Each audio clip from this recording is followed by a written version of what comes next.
All right, just a couple of ground rules before we get started.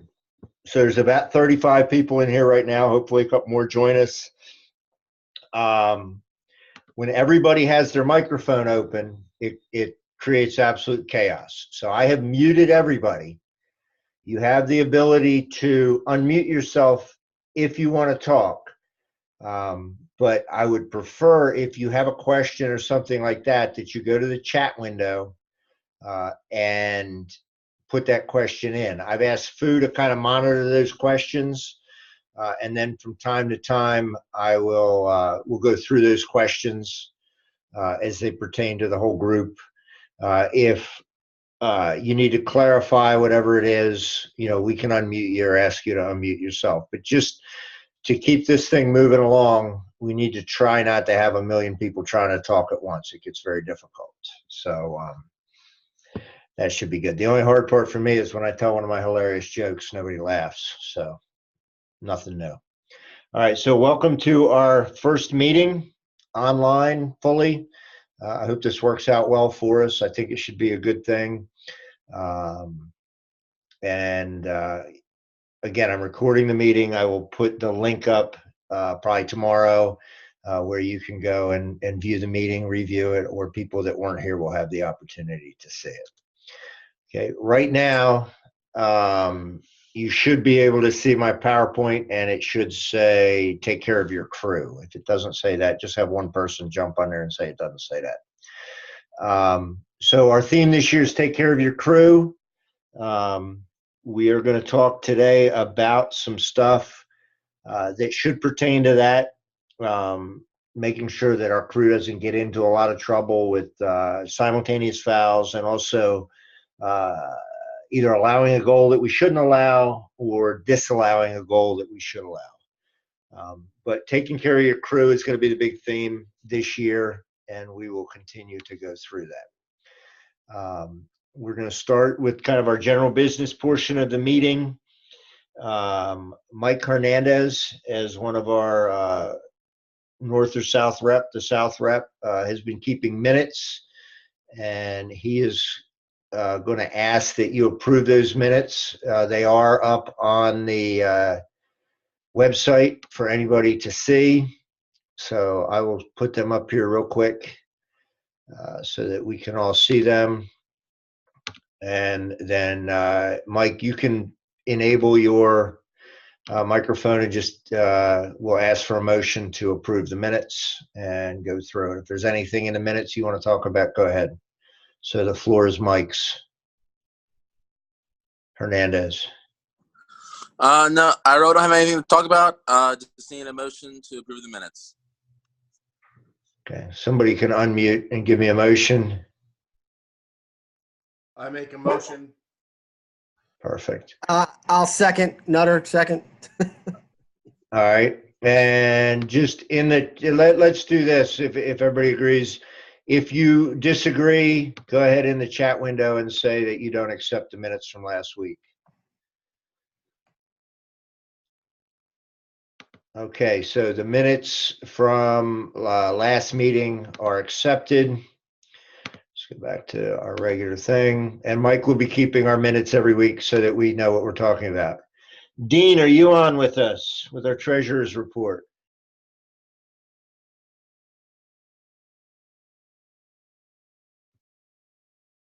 All right, I know Dean had an errand to run. So I talked to him today. Our money situation hasn't changed at all. The big thing that he will be doing this week is anybody who just recently joined the group or had said not to renew them with the DIAA till the beginning of the year, he will be sending all those names to the DIAA and getting everybody registered. So that they can take the test and they have the insurance and they'll get their online rule book. So, Fu, are there any questions to this point? All right. No. JP Bennett, a signer's report. JP is somewhere between Denver and Las Vegas right now. He's unable to give us his report, but he sent some things for me to talk about. He's almost through all the issues with Arbiter. He spoke about it last week at our meeting. The arbiter has made some major changes to the way they do things. I think once we get through a full season and everybody in Delaware gets through a full season, it'll be much better even than it was before.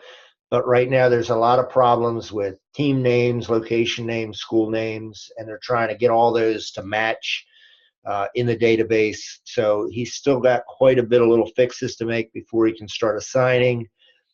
He's going to try to get the first few weeks out in the next 10 days. And then once he gets that out, you can expect the full season to be assigned. You still will know all your games before the season starts. It just will be a little bit later than last year. Please don't give him a hard time because he was very, very happy last year when we got them all out quick. But he wants to make sure they're right and we don't have to make a billion changes once he gets going. Make sure your blocks are up. Again, if you know you can't work a certain day or a certain weekend or the same time every day, get those blocks up. If you're not sure, don't block off a day unless you're sure you're not going to be available. And he will work with you on your availability. If you have anything particular that you think he should know, just send him an email and he will take that in mind as he assigns. Play days. So any of the play days that the schools send us, and we're still getting some, he will be assigning those in, just by email. So we won't be using the arbiter to assign those. He will be using the blocks you have in arbiter. So you can go look at your blocks before he assigns you. So if you're not going to be available, especially on the 9th or the 16th, make sure you have a block up so he doesn't have to do double work. And I would recommend you have a lot of availability those 2 weekends. There's a lot of stuff going on. Just a reminder, we're not doing any single scrimmages this year. So this is our little way of telling the athletic directors and the DIA and the power that be that we should be getting paid, and we should be getting paid for scrimmages, and we're not gonna work them until then. So if anybody approaches you to work a scrimmage, just tell them you were told all that goes through JP, and have them contact JP, and we'll explain to them what's going on. Fu, are there any questions on that? No. Okay. One other thing that and we'll get a picture of it out, that he asked me a little while ago to make sure you knew, because it's a new stick. There's a new face-off stick by a company called String King. And instead of just having, can you guys see this? So instead of just having, like one continuous shaft, up here where the face-off guy grabs, there's a bump to give him a little bit more torque and whatnot. There was some determination, some concern that stick was illegal. It's by a company called String King.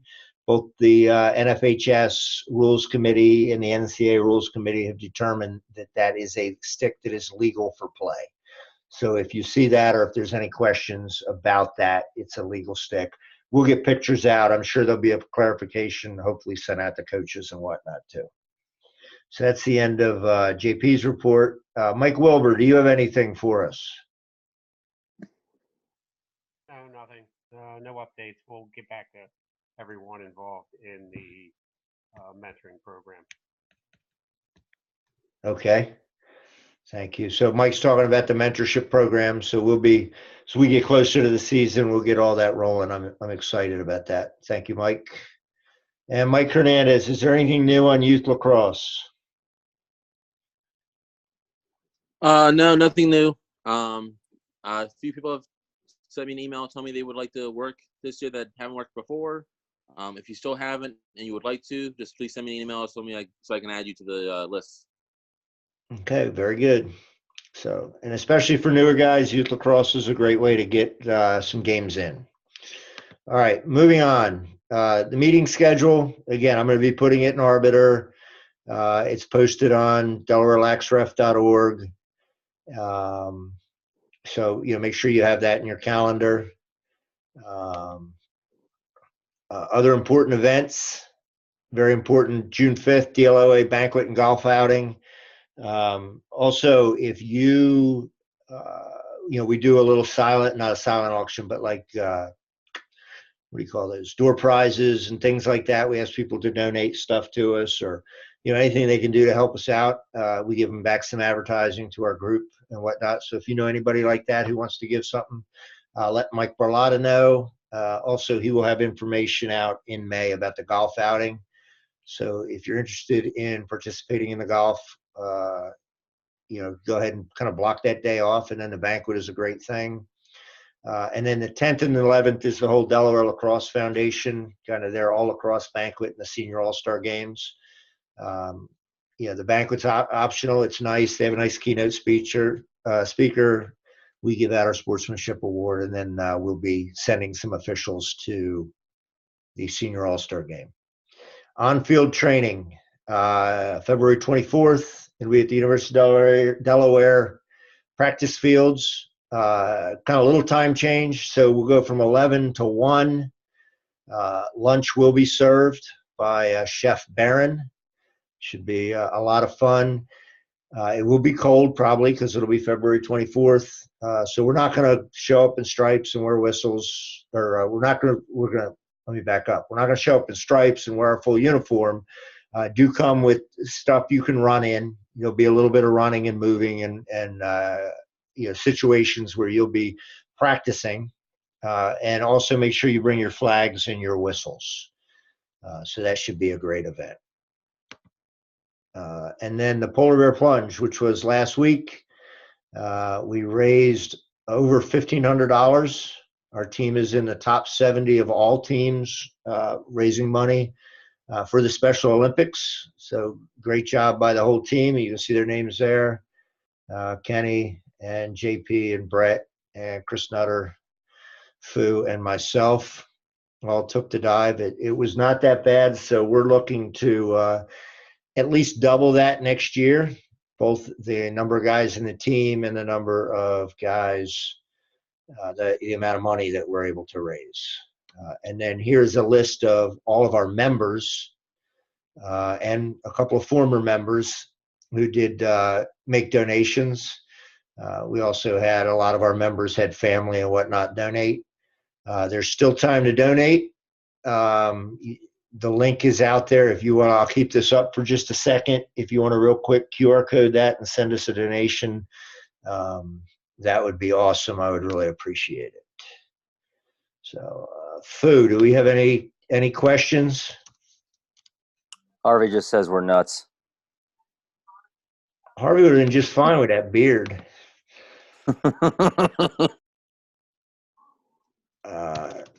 All right, I'm going to move on to the next part. Just give me 1 second here.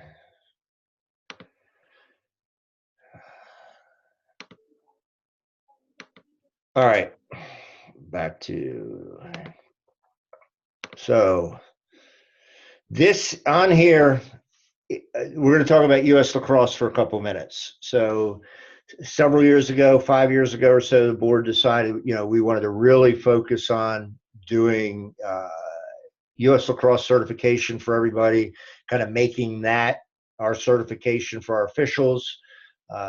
It's very important to the group that we're all well certified. And in those 5 years, U.S. lacrosse has really stepped up their game with officials training. Not only the materials that I provide to you guys when we train, the certification, but I'll be sending out later a list of about 5 webinars that happen during the season that are only available to U.S. lacrosse members, that are just really great information to help you officiate at any level. So the list you see in front of you are guys right now that I can see who are members. Okay. I know a lot of other guys are members, but as they kind of tie this whole system together, for a variety of reasons, they're not showing up to me. So in a minute, I'm going to show you how to fix that, or the guys aren't registered. So we need to kind of get moving on that. So if you're not on the list, a couple things have happened. First, Mark, you're part of it. You're good. Isn't your name on there? All right. You need to you need to join US Lacrosse or you let your membership lapse. No big deal. I'll show you in a minute, where you go to join US Lacrosse or get your membership set. You might be a member, but you're not set at what's called official participation. And if you're not set with official participation, you can call this number during the day tomorrow, extension 102, or you can email membership@uslacrosse.org, give them your name, give them your membership number, and tell them you want to be set as a member with official participation. That kind of gets you tied down the pipeline to me. Or you're not listed as DLOA with US Lacrosse, and you would go to the My Officiating Information tab and add DLOA. So I want to real quick, I'll just show you where all this stuff is so that you guys see it. This will be on the Greg. video. Yes. How updated is that list that you have? Is that as of like last week or about 2 hours ago? okay? So if guys aren't on the list, we need to figure out why they're not on the list. So to find out if you have official participation, if you scroll, this is my account. So uslacrosse.org, over here before it said log in or join. So I logged in. If you're not a member, you would go here and you would actually, join US Lacrosse. You can do it right online. You'll get your number. You can set your participation, all of that. If you're a member, on your account page, if you scroll down a little bit, there's a membership info. So for me, I have adult membership. I have Delaware chapter of US Lacrosse. I have official participation. I have men's game official. I need them right now. Okay, I can't change any of those. That's why if you're a member and you don't have official participation or men's game official, you need to go onto US Lacrosse and or you need to email them or call them and get that changed. Okay, that's one thing. All right. If that's all right, you go to My Officiating Information. So you have these quick links over here. My Officiating Information. And there's a nice little, questionnaire you kind of add when you started lacrosse, what levels you do. And then if you look here, Officiating Information, it should say Delaware Lacrosse Officials Association. Okay. The year you started, and so on. You can add yourself if you're not part of our organization. So for me to see you right now, you need to have official participation as a men's game official, and you need to be part of the DLOA. All right. Are there any questions?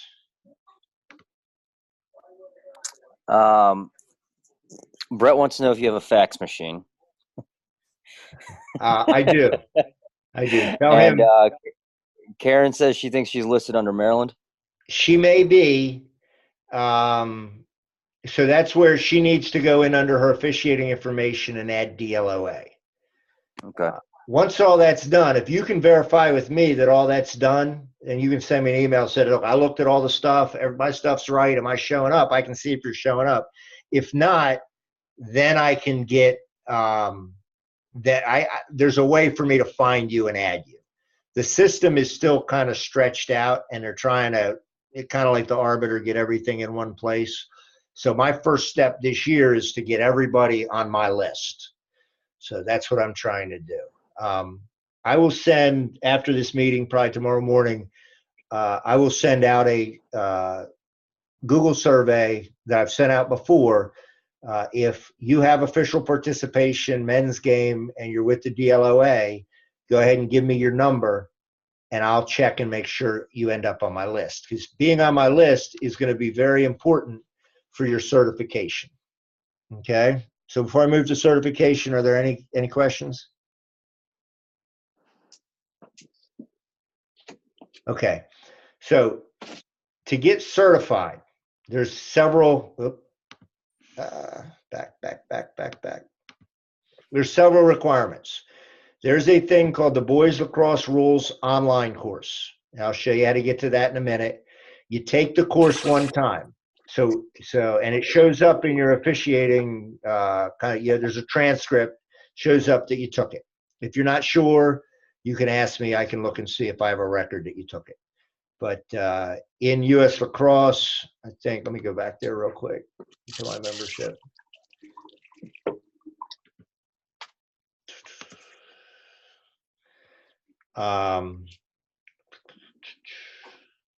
So under my certification and training information, see, I'm trained in emotional and physical misconduct. All this. Somewhere down here it says I took that course. There it is, online, men's officiating rules and penalties course. So you should be able to see that you took it. If I don't have a record you took it and you can show me that, I can get that fixed. So again, we're bringing everything back together. So you need to take that course one time. Okay. Annually, you have to take a rules test. That's also at learning.uslacrosse.org. In the past, it was frustrating because you basically took the same NFHS test that we had to take for US lacrosse, for DIAA. Now you have the option to take the NCAA test. Okay, which is great for guys doing summer ball, because most of the summer ball we do in high school is NCAA rules. So this way you're in the NCAA rule book and all that. And there's also a link on our site to get to the NCAA rule book, or you can just Google NCAA rule books and you can download the NCAA rule book for free. So you have to take that test annually, and you take the course and you take the test at learning.uslacrosse.org. So if I go to learning, all right, and once I log in, I get this. And there's two ways I can do it. I can put the name in the search bar down here. So if I want NFHS test, watch it not work. No results found. So this never seems to work that way. So the best way, to be honest with you, come on, all right, in the catalog, and you just drill down. So I hit the catalog, officials. Okay, up here is annual rules exams. So you can either take the NCAA men's exam and you would enroll in it, and then it shows up and you can take it, or you could take the NFHS boys exam. Okay, those are the two exams. You have to take one of those two for certification. All right, if I go back to officials, I go to men's game officials, okay, and then down to rules courses and rules webinars. And the bottom thing here is the boys lacrosse rules online course. Okay, and once you sign up for it, you get this thing that says launch. You also, in this area, this will be where these webinars show up. So you can either sign up and take the webinar ahead of time, or you can view the webinar later. And also within here, there's a ton of other things that you can view, convention sessions and things like that. So there's a wealth of information and knowledge for you to take. So that's for these first two things, the course and then the annual rules test. Then you take a level specific observation. So if you've been with us for 3 or more years, I'm going to already have you grandfathered as a level 2 official. So there's level 1, level 2, level 3. If you've been a playoff official, you will be grandfathered in at level 3. At another time, I'll tell you how we move from one level to the other, but it's generally done with a level specific observation. So you take, you get observed in if you're a level 1, you get observed again in 2-man mechanics with a more complicated observation. You become level 2. If you're level 2, you get observed in a 3-person game. And if you pass, you become level 3. Okay. So that's one time to get level. And then in the future, you would be observed at your current level as part of the DLOA program. And then annual learning. So every year you have to have 8 or 10 hours of classroom time. you're getting that right now as I sit here and drone on and on and on. All right. So that is it. If you have specific questions, uslacrosse.org/officials, and that stuff will be right there. Are there any questions, Fu? Anything big? No, we're good. Good. Okay. So if you're confused about this, just let me know, and I will, I'll answer your questions. My goal is to get everybody on our list and get our certifications cleared up by the end of this season. So, all right, DIAA requirements. So these are different from US Lacrosse. We talked about this. You have to take the concussion course every 2 years. Mike Hernandez is taking care of documenting this. He'll be reaching out to guys. He doesn't have a record of a current certificate. If you have the certificate, you'll send it to DLOAlax@gmail.com. If you need to take the class again, you go to nfhslearn.org, take the class, send him the certificate. Okay, so every 2 years. You may be told he doesn't have the certificate. If you have a certificate that shows you took it last year, you're good. Just send the certificate to that email. The DIAA testing. This is, again, different from the US Lacrosse testing. It'll be on the Central Hub in Arbiter. If you don't see the Central Hub when you go to Arbiter, let myself or Dean know, and we need to get that fixed with the DIAA. If you're brand new applicants transferring in, or you're somebody who was thinking about leaving and stayed and didn't get your dues taken out, and Dean just collected your dues a couple weeks ago, you probably won't see that. We'll get that fixed. According to Tommy, the practice test should be available now. In their wisdom, they've decided that the testing window is the first 2/3 of the season. So March 18th, we'll send everybody out an email that it's open, and you'll have till April 14th to take it. Okay. The one big penalty for not taking it, first and foremost, is you're ineligible for playoffs. If you miss it 2 years in a row, you're going to end up being censured. Take the test. You don't have to send a certificate in for taking the test. If you take it through the Central Hub, we get those results back from the DIAA. If you're in the KLOA, if you're in Bayside, if you're in DLOA or SLOA, and you take the NFHS test, it's got to be the NFHS test. You send Mike the certificate at DLOA Lax, and he'll give you credit for that. Are there any questions? Excellent. No, we're good. Excellent. So, Frank, do you want to jump in here and introduce the video, and then we'll move on? So we're going to talk about simultaneous fouls, which is always one of those things that when you get a crazy situation, takes a little bit of time to fletch out. The best news about it is usually the coaches can't figure it out either. So if we're a little off, we're a little off. So. Okay, can you hear me? I can hear you. Okay. Just to introduce what we're going to do tonight, I've picked out a video that is from the Georgia Lacrosse Association. They are very active in producing training materials for their group, all of the Georgia officials, but they're also very good at publicizing them and letting everybody have free access to it. I will say this, this is only about an 8-minute video. It's very dry. The guy who presents has as much personality as Greg, so you're going to have to stick with it the whole way through. Greg just demonstrated his IQ for us. Not a problem. But anyhow, after this, I've got a quick PowerPoint. It's 3 slides just to do a little bit of a review. So anyhow, so go ahead, Greg, play this. Okay. Please.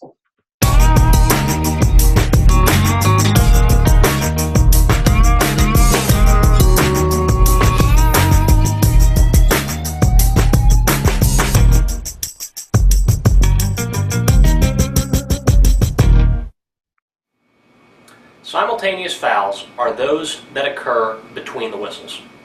So, between the whistle that starts play and the whistle that ends play. Fouls on both teams during that time span are considered live ball simultaneous fouls. We're going to dig into how to properly assess those types of fouls. So let's say during the course of play, we've restarted play. Blue clears the ball up the field. They're attacking this cage. They have it at the top of the box here. Red slashes the blue player. Flag down, slow whistle situation. During the flag down, slow whistle, a blue player slashes a red player. You still have a flag down, but now you have the immediate whistle because an offensive foul during a flag down, slow whistle ends the flag down, slow whistle. But this situation is unique. These are live ball simultaneous fouls. They occurred during the time from the first whistle to the last whistle. So, both this red player and this blue player are going to serve a 1-minute slash apiece. So let's put both of them in the box for right now because they're both going there. Blue and red are both in the box. Now, at this time, blue had possession of the ball. So, they are going to get to keep possession of the ball, even though they fouled last or most recently. So they have possession, so we're going to pull it outside the box and we're going to give it to the blue team. And now we're going to play 5-on-5 for 1 minute. Now, when you go up to relay this to the table and to the coaches, this is a time to be patient and a little slow in your delivery so that everyone understands what's going on and so you don't have to needlessly repeat yourself. So let's go ahead and say that 5 blue slashed red and 10 red slashed blue. So we have these 2 fouls. So you're going to come up to the table. We have simultaneous fouls. Blue, number 5, slash 1 minute. Red, 1-0, slash 1 minute. These fouls are locked in. They are non-releasable or full time because these are live ball simultaneous fouls. So, common penalty time during live ball simultaneous fouls is always served non-releasable. So we have our 2 offenders in the box for 1 minute, non-releasable. We're going to go ahead and play 5-on-5. Blue's going to have possession of the ball. We're going to pull it outside the box laterally, and we're going to restart play 5-on-5.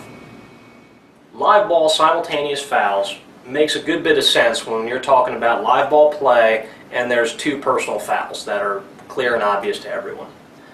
But there's a subset of simultaneous fouls called loose ball simultaneous fouls. Here's what happens. So we have our lead official down here. We have our trail official up here. Ball is on the ground for right now. And blue and red are going after that ground ball. Let's say in this instance, red pushes blue.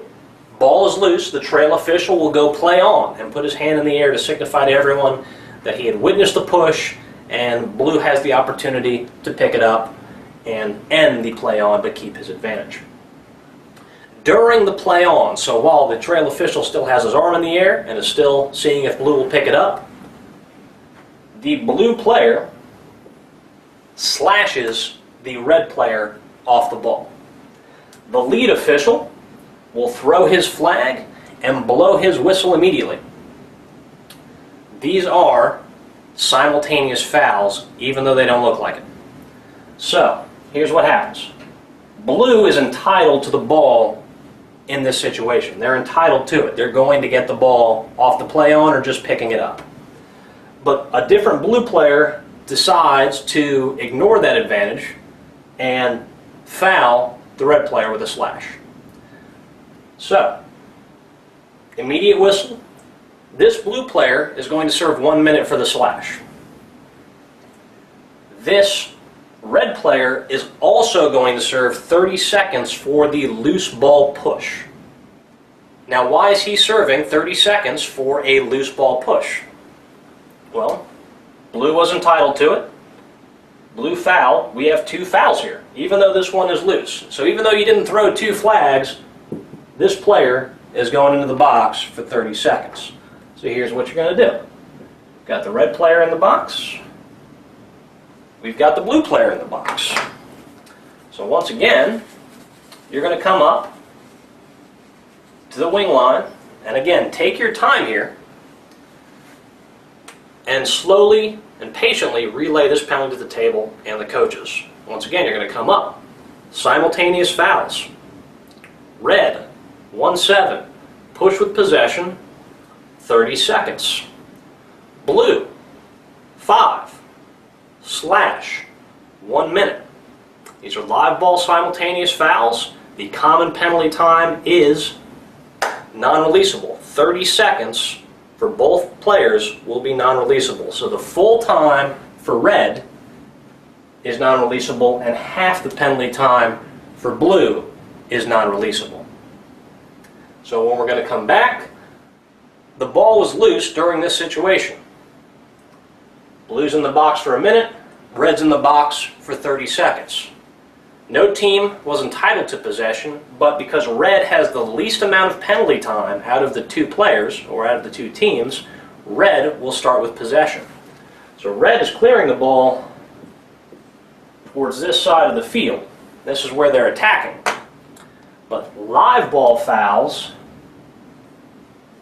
are always left where they occur. So red's going to get the ball right here. We're going to play 5-on-5 for 30 seconds. They're clearing the ball up the field. 5-on-5, go in this direction. Simultaneous fouls, live ball, leave it. So the ball was dead there. That's where red's going to get the ball. My name is Gordon Corsetti with the Georgia Lacrosse Officials Association. Thank you for watching this video on simultaneous fouls, and stay tuned for more videos in this series.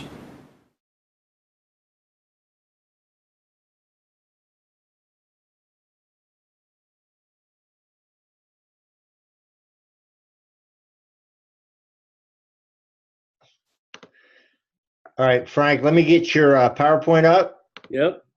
and we'll get going. All right. Oh my God. A full screenshot. Oh, please. PowerPoint. Quickly, quickly. Hang on, I forget where I put it. Just a couple Oh. things while Greg is Out looking. of bounds is a call that I hate to make, but I That's the next one in his series. He does do a nice job with each one of them, although he is a little staid.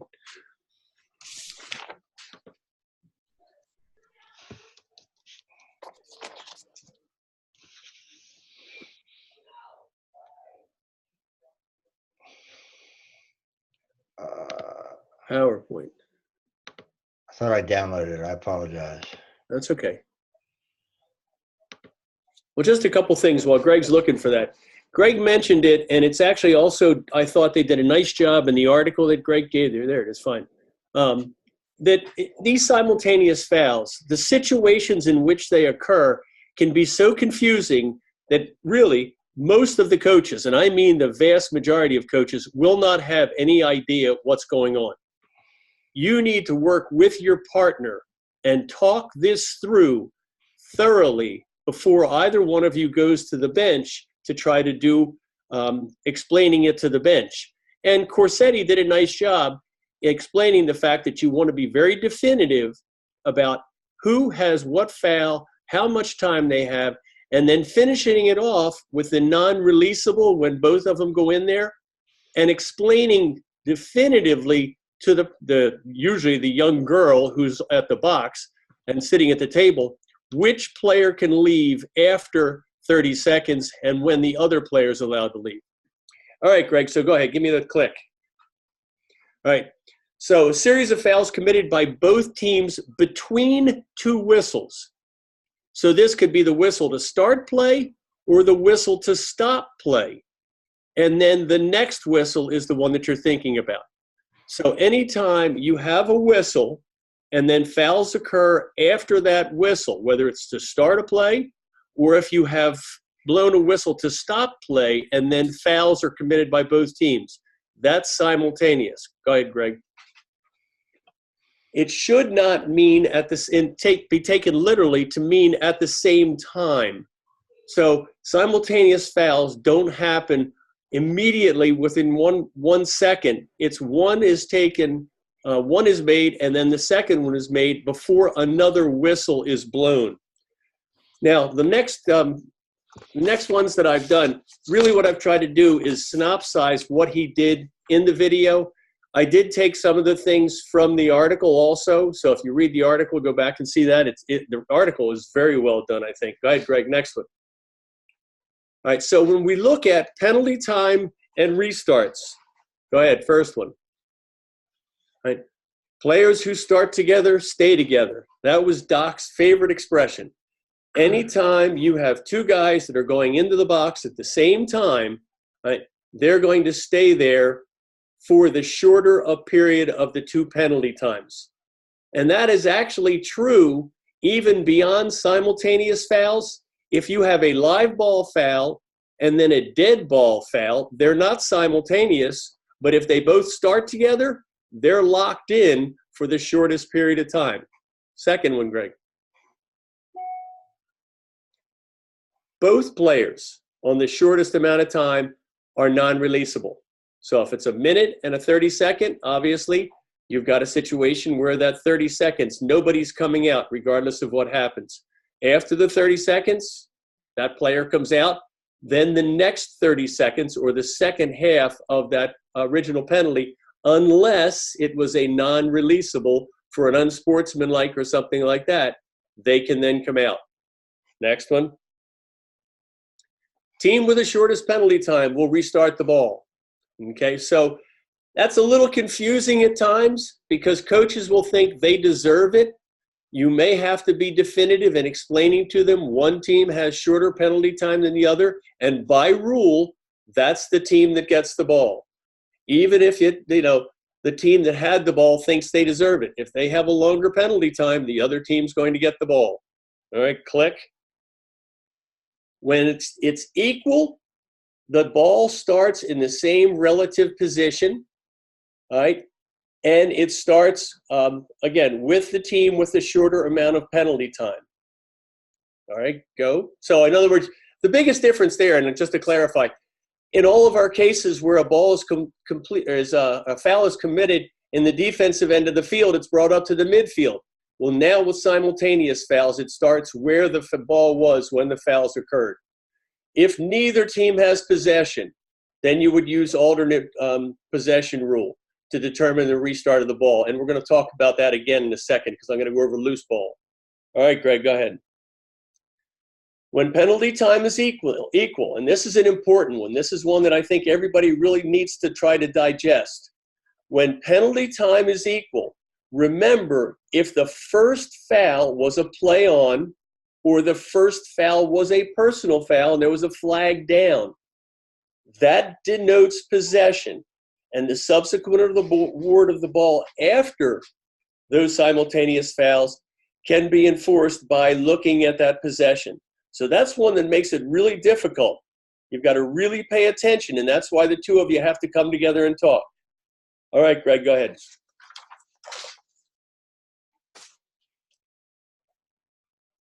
Loose ball foul situation.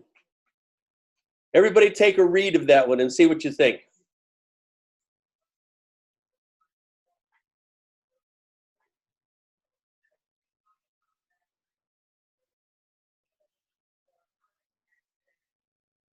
Okay, so it should be relatively easy to see for you what happened. There was a loose ball push, which means that B committed a foul, but then A then committing another foul basically cancels the two of them out because they're both technicals. All right, so two technical fouls cancel. A has disadvantaged itself because it was going to get the ball anyway. All right, so those two fouls cancel. Next one, read this.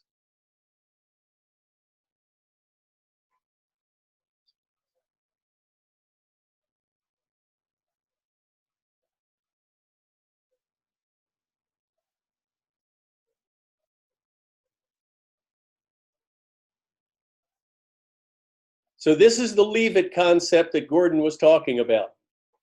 When you have the two fouls, the team that's going to have the lesser foul time is going to get the ball, and you restart it wherever the ball was, rather than what would happen if only one team had committed the foul in the defensive end and it brought it up to the midfield line. Again, when it says leave it, you leave it in the way in which it's defined in the rule book, which means that in the defensive end, that can be anywhere. In the offensive end, it must be outside laterally in the alley if it was committed inside the goal area or the box. And then the last one.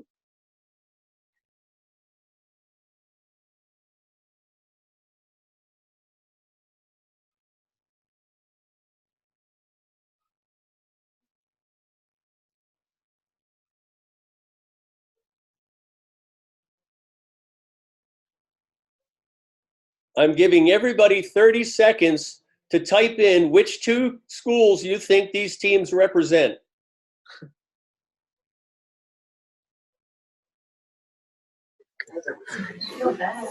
Yeah, thanks, Frank. All right. That does it, guys. Questions?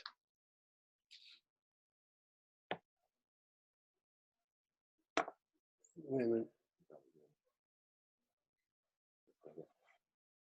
Greg, are you muted?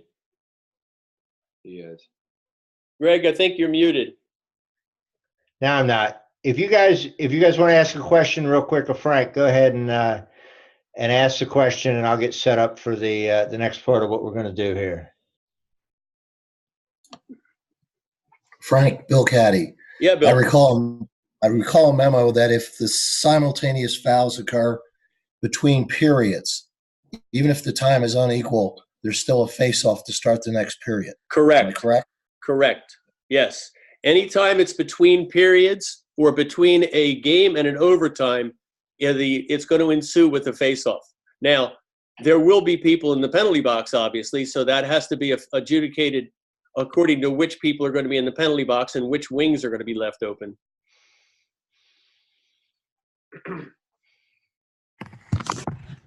Hey, Frank, can you hear me? I can. Who gets the ball in the case of the offsetting technicals? The team that, if it's a play on push, that denotes possession. So if you've got two technicals, the team that had possession retains possession unless there is something subsequently that happened that changes over.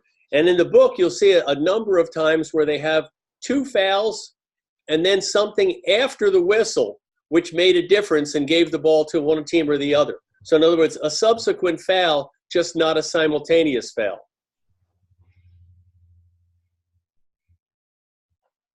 Frank, it's Yes. Ryan Dunn. Yes. Can you go over the last two examples you said? I'm just trying to make I understand them. I'm just trying to make some sense of two things in particular. On the second example, why the play on turns into a 30-second serving. And in the third example, why that's considered a loose ball when A1 had possession. Is he? Because he threw it. So after he threw it, you kill it, and then it's once loose. he threw it. Okay. Well, once he threw it, you determined intent. You know, it's just like a goalkeeper. That's just A goalie who has possession of the ball and uses his clearing pass to slash a player. Well, the ball's already going to be out of his stick. Right. So if he slashes him while the ball's loose, which it would be because it's in the air, all right, then you're going to have to adjudicate it according to the penalty. Now, again, that's a single foul I'm talking about right now. But because the ball was loose, then it would be alternate possession at that point. That makes sense. And I'm sorry, what was the other one about the 30-second? The second example, why the play on, let's assume that the technical foul was a push, a loose ball push, which is essentially a slow whistle. Why that turns into, I get it. I'm just having a hard time kind of wrapping my head around it. You know what I mean? Why it turns into a time-serving penalty when it's loose. I think it's kind of almost a fairness thing, Absolutely. Read, you know what? And Greg, this is a great example. It really is well described in that article that Greg sent because it talks about how if you don't have both players locked in, you're giving a double advantage to one team or a double disadvantage to the other team. They have one entire paragraph on why, the justification for why these rules are written that way. I agree with it. It just doesn't seem to make logical. When you read the article, it'll help you a lot. Okay, Believe me. I'll read it. Yeah. And it's just one of those things you kind of have to know. Yes. And because it doesn't make logical sense, sometimes you kind of cringe when it happens, because now you know you have to go explain that to a coach whose emotions make him completely illogical already. And then you're going to try and use logic that you don't really understand to explain why his guy's in a box When with you a didn't big throw a welt flag. on his arm. I think there's a couple of keys here that we really need to think about as a group. Now, Greg started by saying, I can't remember the phrase, Greg, that you had on the first slide about Take helping care of your crew. partner. What was it? Taking care of your crew. Taking care of your crew.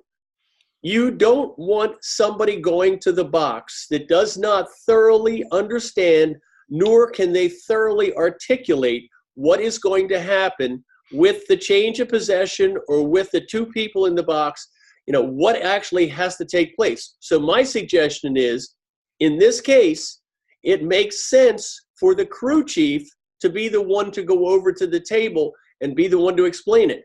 Even if the crew chief had been on the far side of the field, they should go to the box, do the explanation, adjudicate the whole situation, and then let your partner go over on the other side of the field. You don't want coaches having him right in front of them and then start questioning after the play has started again. And they'll do it.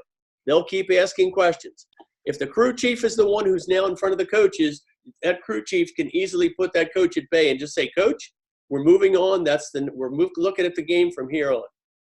I think a great example is if you saw the clip in the Duke Furman game where there was a big hit and goalie got hit and a goal taken away, new rule right around the crease.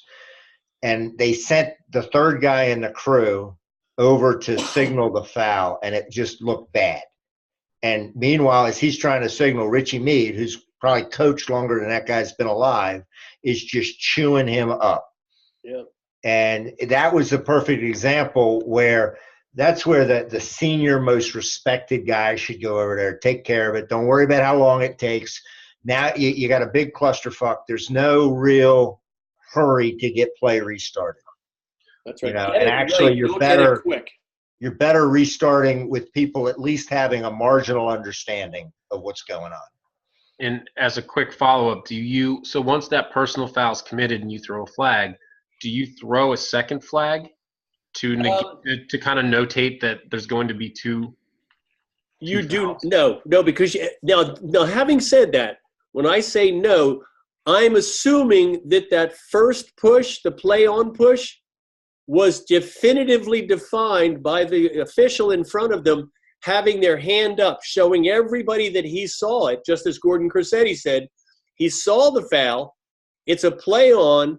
Right? You don't need to throw that second flag because the notation of you putting your hand up in the air dictates that you saw the foul being committed.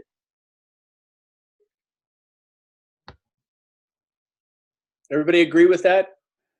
No, I think it's a great explanation, and I think Frank did a great job of explaining this. We have it on the tape here. The PowerPoint will be available to you. It's one of those things. It's important to know the basics, and even the things like, live ball, leave it, dead ball, dead center. Just learn those little phrases and cliches to help you get through them. And again, remember, a big complicated situation, the coach is probably going to have less idea what's going on than you. So you go with what you feel is the most right, and you get moving. Guys, my suggestion would be after the game, immediately write down as much of that situation as you can remember, and we discuss it at the next meeting. And then we'll figure out whether you got it right or wrong, or what the situation was and how it might have been handled better. Yep. No, it's always a great learning tool. So, all right. Well, thank you very much, Frank. Awesome presentation and great insight for us.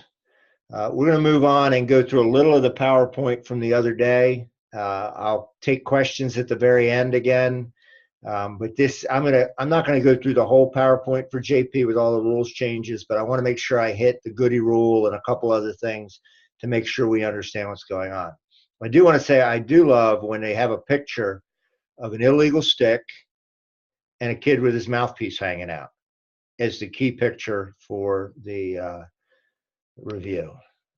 All right, so the interpretation video, we're not going to look at it. If you didn't see it, it's posted on our Facebook page. It's also posted in a couple places on our website. If you weren't there well, we didn't even show it. If you haven't seen it, see it. It does a nice job of explaining everything. No, we're not watching it, I said. All right. Here are the major rule changes. So the big one that we need to know, and somehow this slide wasn't in there the other night, is a change in our slow whistle technique. And we use the phrase goodies to help us remember what to do. So now when we have a flag down, so A1 slashes B1, flag down, A1 has, or B1 has possession. We're going to hold our whistle until a goal is scored. The offense, in this case B, commits a violation. There's a ward, there's a moving screen, there's a conduct foul, anything like that. The ball goes out of bounds. Doesn't matter if it's a shot or a regular out of bounds. The defense gets possession. So, defense scoops it up and has it. You have an injury in the scrimmage area. So there's a danger to a player who's down. The end of the quarter or game. And then the S is a second flag down. So in this case, if we had a flag down for A1 slashing and then B1 pushes, okay, you would throw the flag and blow the whistle, kill the play, and adjudicate the fouls. All right, so no longer do you just kill it when the ball hits the ground or anything like that. Okay, so when you have a foul with flag down, when there's possession, you go through those things. Okay. One thing they did clarify here. So a defending player commits a foul against an attacking player and he has possession of the ball. Okay. When the foul is committed, okay, you drop the signal and withhold the whistle, which basically means a player slashed. As a result of the slash, he drops the ball. We're going to keep playing through goodies. Unless that was the second whistle, okay? Just because it was a slash and it caused the ball to become loose, that doesn't make it a loose ball. If the ball was loose and then he was slashed, then we're going to throw our flag and blow the whistle because it's a loose ball. All right, any big problems with that? Okay. This just verifies. Hey, Greg, can I mention something? Go for it. Yeah, one of the things that I learned from the college, because this is the college rule. This is the old college rule, Yep. or well, the recent college rule. One of the best things I had another official tell me to do was as soon as you have that situation where there is possession, a slash occurs, the flag goes down, to remind yourself to not blow the whistle as soon as the ball hits the ground. Take your whistle, your finger whistle, off of your fingers and put the whistle in your hand. Yep. It's just a little mental trick to get because I can tell you, I'll bet I blew this a dozen times at least when they changed the rule in college. So you want to do something to really help you mentally remember, okay, ball's on the ground, I don't have to blow the whistle. Thanks. Very good. No, that's a great tip. And if you use a lanyard whistle, like I use a lanyard whistle, I just take it out of my mouth and I hold it, or I drop the lanyard and I have my finger whistle in my hand. But the same exact concept. You don't, that just hopefully prevents you from blowing it too early. All right, cross measurement. So I guess, I don't know what officials were doing it, but they were measuring the stick in the back. Okay, so this just clarifies that we measure, they were measuring it back here like this. We're measuring it in the front to look for that 10 inches. Okay, that's all that does. It just makes sure, in case anybody learns, I don't know where they learned that, but We're going to talk more about disallowing goals later, but this clarifies. So you have the end of a period, okay? The ball has left the stick before the horn blows to end the period, okay? So the ball leaves the stick, then the horn blows. It's not a good goal if it makes contact with any other member of the offensive or attacking team or his equipment. It's also not a good goal if it hits the goalie or his equipment and then hits any other player and goes in the goal. So once it hits the goalie, okay, you let the shot continue, but if it hits the goalie and anybody else, it's a dead ball at that point, and you can disallow the goal. All right. Over and back, this just clarifies that you can reach over. So if the ball does not touch the center line or something over the center line, no infraction has occurred. A defensive player may reach over the center line with his cross and bat the ball to keep it in his team's offensive half and prevent a over and back. He cannot reach over with his foot or any other part of his body except for his hand that would be wrapped around the stick. So I can't take my hand and bat it back. I can take my gloved hand, and if I'm trying to bat it back before it hits the imaginary plane of the midline, that would not be an over and back. Okay, this just, we're just continuing to clarify body checks. And I thought this was in there before. They changed the language. If the kid's body check is legal and it slides up and the follow through hits the neck or the head, that's an illegal body check to the head. Defenseless body checks, I think it just clarifies more of what this is. It makes it more specific. Okay, so a defenseless player from his blind side. So you hit him, good from his back, from a side, one side when he's looking the other way. He has his head down to get a ground ball. He was turned away to get a pass, and he turns. And even if he's facing you when you hit him, he's got to have time to see you and brace for the hit. Otherwise, it's a defenseless player. They have specifically added targeting. Intentionally taking aim at the head or neck of an opponent for the purpose of making violent contact. Okay, so this is something that's not really part of the play. It could include spearing, and this is now automatically 3 minutes. So you don't have the 2-minute option.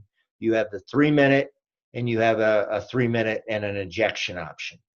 Okay, so when we see these, we get together and talk about them. Certainly, if this is really late and the kid just goes after a kid's head, he doesn't belong in the game. Targeting a defenseless player, it just codifies that if, in your judgment that it was intentional that he hit a kid in a defenseless position, we don't start at 2 minutes, we start at 3 minutes. And if it was really violent, we're going to let the kid sit on the bus. Hey, Greg. Yes. Can you unmute JP for a minute? I'm sorry?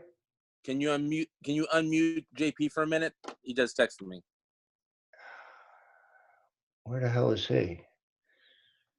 Bennett. Can't he unmute himself? I don't see him on here. Oh, wait a minute. He's on his phone? He said he couldn't.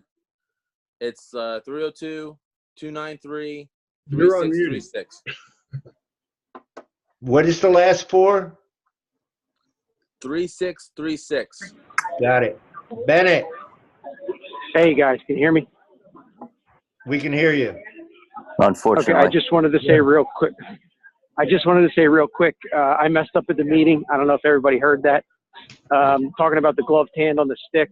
Mark D'Ambrosio asked the question: if you fall over the midline and your gloves are wrapped around your stick, yes, you are offside.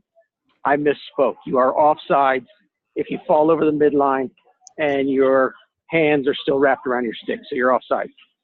The other thing, Greg, I don't know if you saw my email. Yeah, we talked about that, String King. Okay, that's the only things I wanted to say. I'm good. You can mute me now. I'm done. Mute him. Good. He's out. All right. Let's just go back one. So the coach on the field thing. So if a coach is on the field and obstructs play, that's a 1 minute releasable unsportsmanlike. Okay. So he comes 5 feet out on the field. In your judgment, he's in the way of the play or the way of you able to do your job. That's going to be a minute. Okay. You still have the option for 30 seconds, a technical foul if he's on the field and you've warned him enough. Hopefully this keeps guys off the field. What I did tell people in the meeting, if you weren't there, and coaches, generally when a coach is 4 or 5 yards on the field, it's because his 4 or 5 yards of coaching box are taken up by players. So at a dead ball, get him to get all his players back, try to help him out a little bit and keep him in his coaching area as much as you can. But if he gets in the way, it's going to be 1 minute. Ejected coach. All this does is change the time of a penalty for an ejected coach so that it doesn't completely screw the kids. So if you eject a coach, the in-home serves only 1 minute instead of 3 minutes. All other players, any non-playing team member, another kid on the bench, anybody else still serves 3 minutes. The in-home would serve the 3 minutes. But for a coach who gets ejected, head coach or an assistant coach, that's a 1 minute penalty. Holding, so they're going after the cross-check hold type of thing, making sure that their hands are shoulder width. Okay, they're still permitted to hold them if there's equal pressure, and they're not extended all the way out. Once they extend all the way out, okay, or there's not equal pressure anymore, or they use a thrusting motion, then it's going to be a hold. Otherwise, if they're going with equal pressure, you still have the same thing we've always had. I don't think it's ever happened in Delaware, but hidden ball tricks, things like that, I can't give my stick with the ball in it to another guy during live play. Okay, and that would just be a turnover. Warding. So this just basically clarifies or changes that if you have two hands on the stick, you can push off and push the stick away. You can't use your hands to push the body away. All right. It does note that any kind of illegal body checks, spearing, unnecessary roughness are still enforced as personal fouls. And the only thing I'll say with this, and if you looked at the video we had of the goalie trying to clear the ball, when a kid, when you have contact between two kids, there's going to be a little motion here. So you're still looking, if he's pushing against the body, you're looking for a disadvantage. You're not just looking for his hands to move a little bit. You're looking that he clearly wards the guy off and creates space and gets an advantage. Next one. And that's all I have for those. On our website is the whole page of rule corrections. So editorial clarifications, misspellings, hanging participles, all that kind of stuff. You can print that out and change it in your rule book. Sometimes that is important because every once in a while when they change a rule, there's a piece of the rule, the old text that stays in there, and it creates confusion, especially for people who are attorneys who read it very carefully. So, are there any questions about this? Very good. All right, so we will move to the last part of what I want to talk about. Yeah, we're doing a new share. Can you hear me now, Greg? I can hear you. Yeah, and maybe this goes back to JP and the comment about the gloved hand touching means offsides. Can we talk just a little bit about adjudicating offsides in regard to advantage, not disadvantage? I mean, I can see a kid loses his balance. He's there kind of trying. Now, everybody sees it. His hand touches down. Yeah, he's offsides. But it's away from the play. It has nothing to do with what's going on.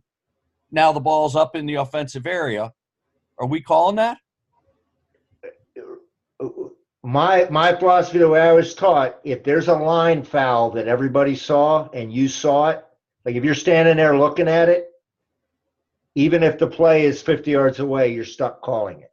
Yeah, that's what we've been taught. And Your best defense is once play is up, get up past all that. yep. You know, but to be honest with you, if a guy steps off sides, you know, he runs through and, you know, obviously wasn't part of the play, anything like that. If you're standing right there, and this is, you're a late trail, and what the hell is that? You're late on the trail, and you see it. Everybody saw that you saw it. You know, you really lose credibility if you just say, I'm not calling that. You know, but if you get by it, I never saw it, coach. I'll look for it better next time, but I'm not turning around. All right. So does that answer that, Ray? Well, only just that it, you know, you're kind of saying if I turn and say there was no advantage gained, it's a no call. But there's nothing in the rule book that supports that. Yeah, right. Yep. You know, and you know what? All the people up there, especially if it's an offsides, that means a turnover. They don't give a shit. They want the ball. No, sure. You know, and I'm not just, you know, a coach in a blowout game, he might not care. Right. But little Johnny's mom, who's watching, you know, her kid finally made it in game 15 of the year. Yep.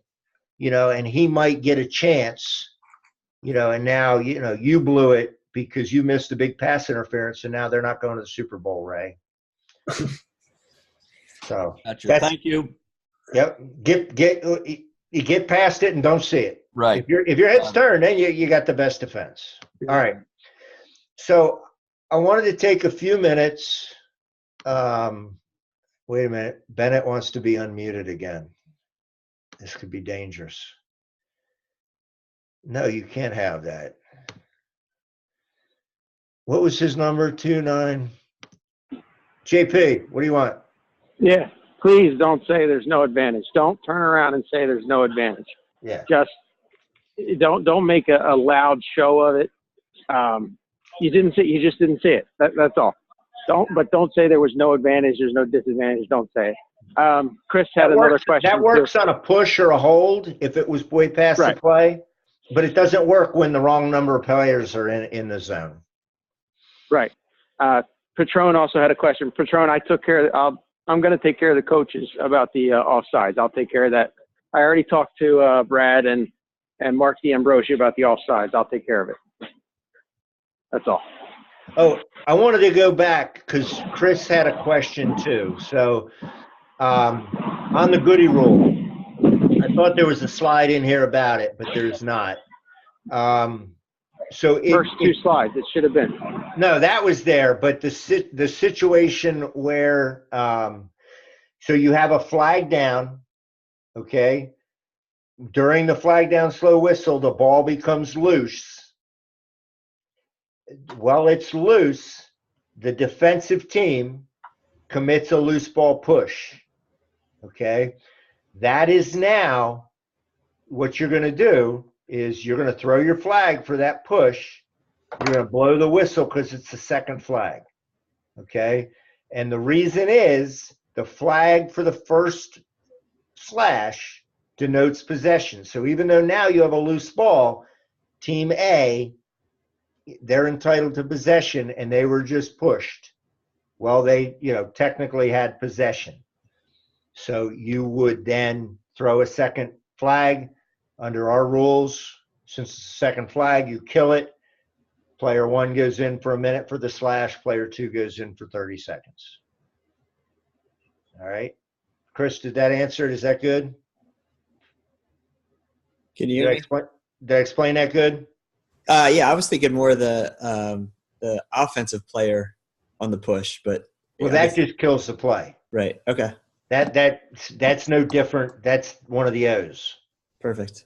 Yeah, if the offensive player pushes, they've given up their advantage of having the flag down slow whistle. Very good. Thank you. I'm sorry, Greg. Yes, sir. That second flag on the same defensive team. Yep. You said immediate whistle when the second flag is thrown? Yep. I'm sorry, is that in the rule book? Yep. I don't remember that. Yes. Okay, I'll go back and That's look. why, Frank, we do goodie. In high school, we do goodies. Good ease. Okay. Oh, that. S is second. Oh, The that's S is the second flag. okay. All right. I haven't had a chance to look at that. Thank you. Yep. Okay. Okay. And we'll talk about that a couple more times to make sure we get it. All right. Goals not counted. So I just wanted to take about 10 minutes, hopefully maybe less, to talk about Rule 410. Because to me, as a former coach and anybody who coached or played, the worst thing a referee can do to you is take a goal away. So there's very specific circumstances where we take goals away. And they're specified in Rule 410. And they're the only circumstances that disallow a goal. Okay. Once, other than these several things, there's nothing that you can take a goal away for, even if you really, really, really want to take the goal away. So the first one is there's a shot is released after the horn to end the period. Player has the ball, he's winding up, horn blows, he shoots, ball goes in the goal. It's no goal. You disallow the goal. Okay. Number B, after the end of the period, even if a referee's whistle did not sound. Okay. So basically the clock ends the period, not the whistle. Okay. So, or if there's no horn. So if there's zeros on the clock and there's obviously zeros, even though you didn't blow a whistle and the ball crosses the line, okay, you can take that goal away. All right. Offensive player in the crease before the ball crosses the goal line. Okay. And there's a lot there with diving and things like that. But if a player steps in the crease before the ball crosses the line, we cannot have a goal. The offense has too many men before the goal is scored. And I put the note on here, even if you figure out afterwards. So you're counting, you're like 1, 2, 3, 4, 5, 6, 1, 2, 3, 4, 7, ball goes in. Your partner signals a goal. You come running up, no goal, no goal. They had 7. Okay. Same with offsides. It's always good to be a little slow on that count so you don't kill an offense. Ball goes in and then you realize I got 7 guys. You can take that goal away. Goal crosses the line after the referee whistle, even if it's inadvertent. You blow the whistle by accident. Well, the ball's in the air. It's no goal. You can go explain it to the coach, but you can take that goal away. All right. Shooter's head comes off the stick on a shot that goes in the goal. That's always no goal. Otherwise, it's just an equipment thing. He's got to get off the field. But if he shoots, head comes off, ball goes in the goal, that's no goal. You give the ball to the goalie, and they get the ball. You have a flag down for the scoring team. So occasionally, you get lost or something happens real quickly. You throw your flag, but it was on the offensive team. Then a goal is scored. That goal comes off. Somebody had a play on foul. So there was a push in front of the crease. You get your hand up, play on. Kid who committed the penalty bats the ball into the goal. It's no goal. You had a play on. Player from offense is released too early from a penalty. So even if the girls or whoever's there, let him go. Okay. He's released too early. You take that goal back, and then you got to figure out, do we have another penalty? Did he leave early because he was told to leave early, or did he leave early on his own? Scorer's cross is found to be illegal, or he adjusts a cross on a request by the coach. You can take that goal away, okay, before the next face-off. So they can't go back, and you only take that goal away. So if that guy scored 10 goals, and on the 10th goal they ask for a stick check, he only loses 1 goal. The shooter's cross touches the goalie goal netting prior to the ball entering the goal. You can take that away. If it hits afterwards, no problem. A timeout or a foul by the offense, even if the official does not have time to blow the whistle. You think you hear timeout, I heard timeout. You blow your whistle. ball was in the goal, but he was calling timeout, you can take that goal away. And a player in possession outside the crease jumps or dives and lands in the crease. Okay?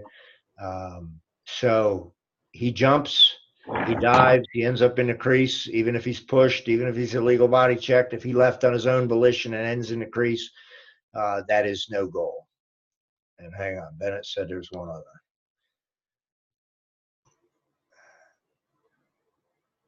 I don't see it. Oh, never mind. Okay. So with all that, so you've got n number things. Okay. This is clarified now, and we talked about this in the rules change. Between the end of the period and a shot entering a goal, the ball hits an offensive player, no goal. So even if the ball was in flight before the horn goes, if it hits another offensive player, it's not a goal. The same happens if it hits the goalie and then hits any other player, even a defenseman, it's not a goal. All right? Craig, can you go back to the slide that has L? Yes. Okay. Harvey, what doesn't make sense about that?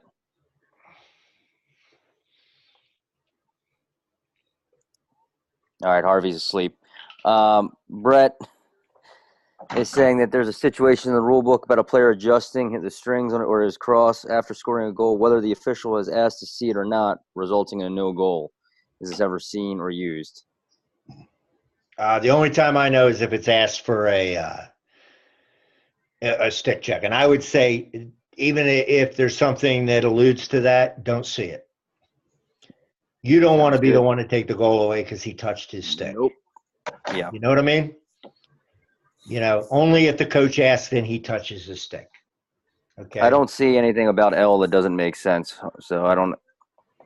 It's your judgment. It's your judgment. And this is all paraphrased right out of the book. I didn't write the whole rule out. You know, I just wanted to go over these. All right. So there is one other situation about this. 1.9.1 situation F. All right. So early in the rule book. It's on page 20. A1 scores a goal. Before the next face-off, he is found to be wearing an illegal uniform, playing without required equipment except his mouthpiece, or playing without a mouthpiece. And this is right out. The goal counts in all three of those.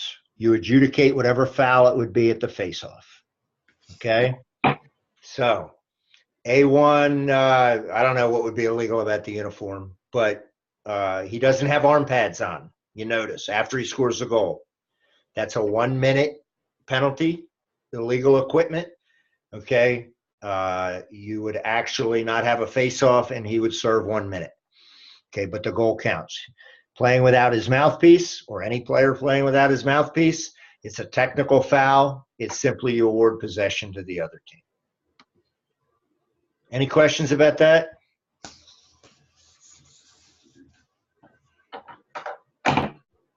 We're good. All right. Any new business?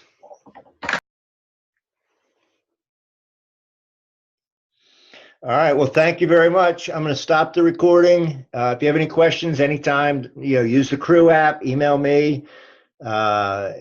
We will see each other at the next meeting, and certainly on the 24th. And I know Mike Wilbur and all those guys that I asked to stay, if you guys could stick around for a few minutes, I'm going to run and use the restroom, and then we'll get done with the little planning we got to do, and we'll be good. All righty. Have a good night. Thank you for coming.